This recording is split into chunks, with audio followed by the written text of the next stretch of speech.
Hi అండి, welcome to the మౌనికాసింహ vlogs. ఈరోజు నేను గోధుమ పిండి బెల్లంతో గులాబ్ జాములు ఎలా రెడీ చేయాలో చూపించాలనుకుంటున్నానండి. చాలా టేస్టీగా ఉంటాయి ఈ గులాబ్ జాములు. మీరు కూడా ఒకసారి ట్రై చేసి చూడండి. ఈ గులాబ్ జాములు చేసుకోవడానికి నేను ఫస్ట్ బెల్లం నలగొట్టుకొని కొంచెం వాటర్ వేసి నానపెట్టుకుంటున్నానండి పక్కకి. నెక్స్ట్ వచ్చేసి నేను ఇది గోధుమ పిండి ఉప్మా రవ్వ యాడ్ చేసి చేస్తున్నానండి. దానికోసం ఒక కప్పు గోధుమ పిండి, హాఫ్ కప్పు ఉప్మా రవ్వ తీసుకున్నాను. అలాగే కొద్దిగా సాల్ట్ యాడ్ చేసుకున్నానండి. నేను ఇందులో పిండి కలుపుకున్న తర్వాత నేను ఇందులో బాగా కాగబెట్టిన నెయ్యి యాడ్ చేస్తున్నానండి. నెయ్యి ప్లేస్లో నూనె కూడా యాడ్ చేసుకోవచ్చు. నెయ్యి వేసిన తర్వాత బాగా కలుపుకోవాలండి. ఇలా గట్టిగా పిండి మొత్తం ప్రెస్ చేసుకుంటూ కలుపుకోవాలి. నెయ్యి మొత్తం పిండికి పట్టేలాగా బాగా కలుపుకోవాలి. బాగా కలుపుకున్న తర్వాత నేను ఇందులోనే ఒక 1 టేబుల్ స్పూన్ వచ్చేసేసి మైదా కూడా యాడ్ చేస్తున్నానండి. మైదా యాడ్ చేసిన తర్వాత పిండి మొత్తం బాగా కలుపుకుంటున్నాను. నేను వీడియోలో చూపిస్తున్న విధంగా గట్టిగా పిండిని ఉండలుగా చేసుకుంటూ నలుపుకుంటూ కలుపుకోండి. పిండి బాగా కలుస్తుంది. పిండి బాగా కలుపుకున్న తర్వాత నేను ఇందులో కొద్దిగా పాలు యాడ్ చేసుకుంటూ పిండి కలుపుకుంటున్నానండి. పాలని ఒకేసారి యాడ్ చేయకుండా కొంచెం వేసి కలుపుకోవాలండి బాగా. నేను ఇక్కడ బేకింగ్ పౌడర్, బేకింగ్ సోడా ఏవి యూజ్ చేయట్లేదండి. మీరు ఒకవేళ మైదా కూడా వేసుకోకూడదు అనుకుంటే మైదా ప్లేస్లో పాల పొడి కూడా యూజ్ చేసుకోవచ్చండి. నాకు ఇక్కడ పిండి మొత్తం కలుపుకోవడానికి ఒక 1.5 టీ గ్లాస్ పాలు పట్టాయండి. పిండి బాగా కలుపుకున్న తర్వాత ఒక 5 మినిట్స్ పక్కకు పెట్టుకుంటే సరిపోతుంది. నేను ఇక్కడ 4 కప్పుల బెల్లం పొడి తీసుకున్నానండి. ఇలా బాగా కలిపి పక్కకు పెట్టుకున్న తర్వాత నేను బెల్లం స్టవ్ మీద పెట్టేసుకున్నానండి. ఈ బెల్లం పాకం రానవసరం లేదండి, కొంచెం తిక్కుగా అవుతే సరిపోతుంది. మీరు ఇక్కడ చూసినట్లయితే తెలిసిపోతుందండి.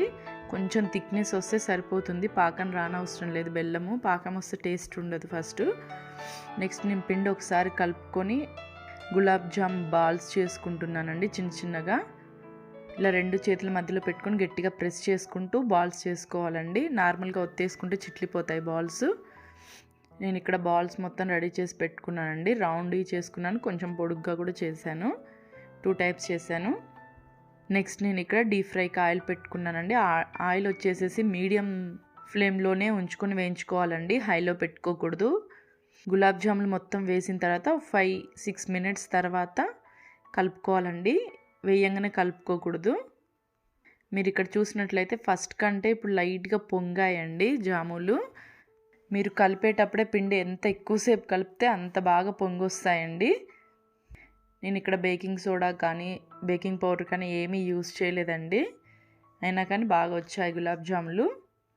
కొంచెం లైట్గా వేగిన తర్వాత ఇలా కలుపుతూ ఉండాలండి.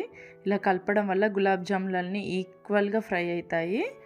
స్టవ్ మాత్రం మీడియంలోనే ఉంచాలండి, హైలో పెడితే మాడిపోతాయి, లోపల ఉడకవు సరిగ్గా. నాకు ఇక్కడ 5 or 8 మినిట్స్ పట్టిందండి గులాబ్ జాములు డీప్ ఫ్రై కావడానికి. ఇక్కడ మీరు చూసినట్లయితే ఆల్రెడీ గులాబ్ జాములు నాకు ఫ్రై అయిపోయాయండి. మీరు ఇప్పుడు ఒకసారి అబ్జర్వ్ చేసినట్లయితే ఆయిల్ అస్సలు పట్టలేదండి జాములకి. నెక్స్ట్ ఇవి పాకంలో వేసేసుకొని మూత పెట్టేసుకుంటున్నానండి.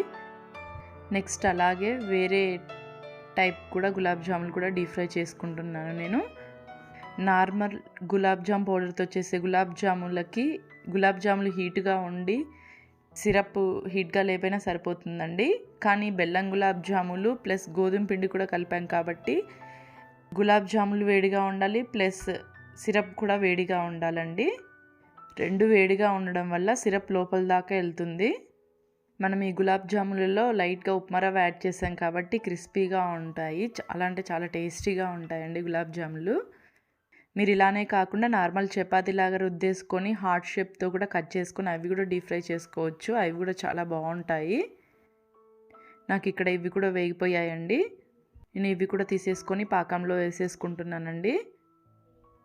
పాకంలో వేసేసుకునేటప్పుడు పాకం కూడా వేడిగా ఉండాలండి. వేడిగా లేకపోతే ఒక 2 సెకండ్స్ స్టవ్ ఆన్ చేసుకోండి.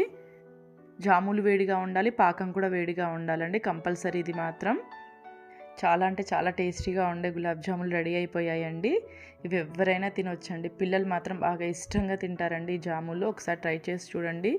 నార్మల్గా షుగర్ సిరప్తో కంటే ఈ విధంగా చేసుకోవడం వల్ల చాలా టేస్టీగా ఉంటాయండి. నా వీడియో మీకు నచ్చిందని అనుకుంటున్నానండి. నా వీడియో మీకు నచ్చినట్లయితే లైక్ చేయండి.